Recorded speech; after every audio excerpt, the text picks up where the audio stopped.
And the housing, the dependence on the market, which has forced people into borrowing on a scale we've never seen before. The inequality. And above all else, reference was made to what Mike Phipps has been doing on war and aggression and the analysis of a Labour government's policies that has gone forward and aligns with the most reactionary right-wing leadership in America that we've seen in generations.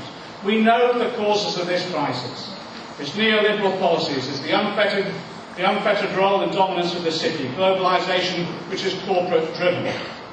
And what's amazing, and Jeremy's made reference to it, the new Labour response, nationalisation, but nationalisation which nationalised the losses and privatises the profits. Do you know, this morning we read this morning there isn't a single government nominee on any of the boards that we've taken over.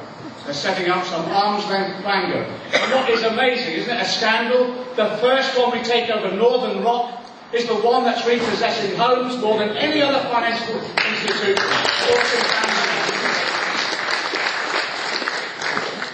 We called to the Left Economic Advisory Panel, we called very early on for a cut in interest rates. Yes, they did it, and they do it too late. They don't even understand Keynesianism yet. And now we called on Tony's point about fiscal stimulus. Our argument on fiscal stimulus is you simply take the poor out of taxation altogether, and you pay for it not through borrowing but by redistribution of wealth through the taxation system. The rich pay for the poor, and in that way we can tackle this economic crisis on behalf of our whole community. The key question in all of this, isn't it, is who pays for this crisis?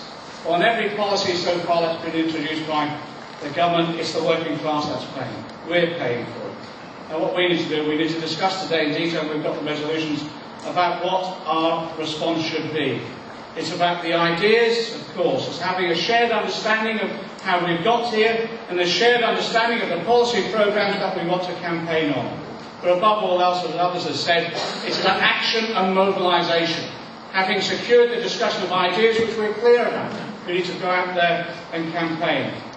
Now, I should say to Ogmundur, just as the high heels of the 70s continued on, in some respects were revived, we have a long tradition in the British left as well. And when we're faced with the greatest challenge, we usually find the most minor detail of ideological point and we split over it. We set up separate organisations, we expel each other and enjoy it. And ignore what the class needs.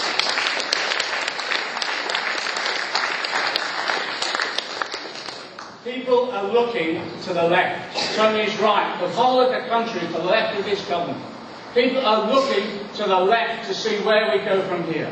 And they're looking, to be frank with you, the state of the Labour Party, we are now the largest organisation on the left within the Labour Party. Outside of the Labour Party, we will rank with any other organisation as well. So people are looking to the LRC, and we have a responsibility. And we need to take it seriously. Anyone who stands to try and split us, to be honest, is objectively working against us. We have a responsibility personally to work together. Yes. Work on behalf of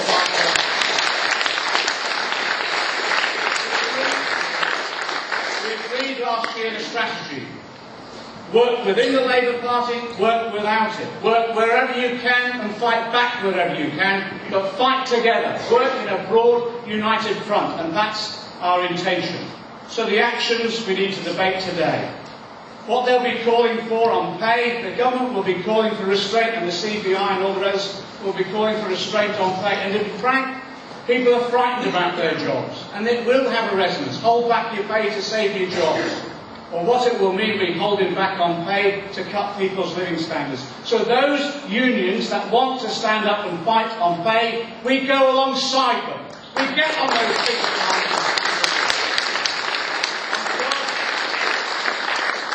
On jobs, let's be clear what's happening. In the private sector, layoff after layoff is happening already. In the public sector, the government, despite all these announcements about Keynesian injection of intervention of wealth into the economy, in interventions in the economy, in every government department there's a round of cuts that are going on. Already they agreed last autumn there'd be 5% cuts every year. We know it's going to get worse. So when those unions stand up to fight for their jobs in the public sector, we stand with them, with Jeremy and others in Parliament, but also on the picket lines, on the demonstrations, every opportunity we can. We expose what's happening on the ground. We need to think creatively. We need to think creatively. On repossessions, in our individual constituencies, if repossessions are happening and families are being dragged out of their homes, we need to think what we do on that, as we did in the poll tax and elsewhere. We stand in solidarity with the families. If that means us targeting the banks and the financial institutions with demonstrations, even if it comes to picketing outside those institutions in support of those people who are being oppressed by them, we should do it and mobilise as best we can with the workers working within those institutions too.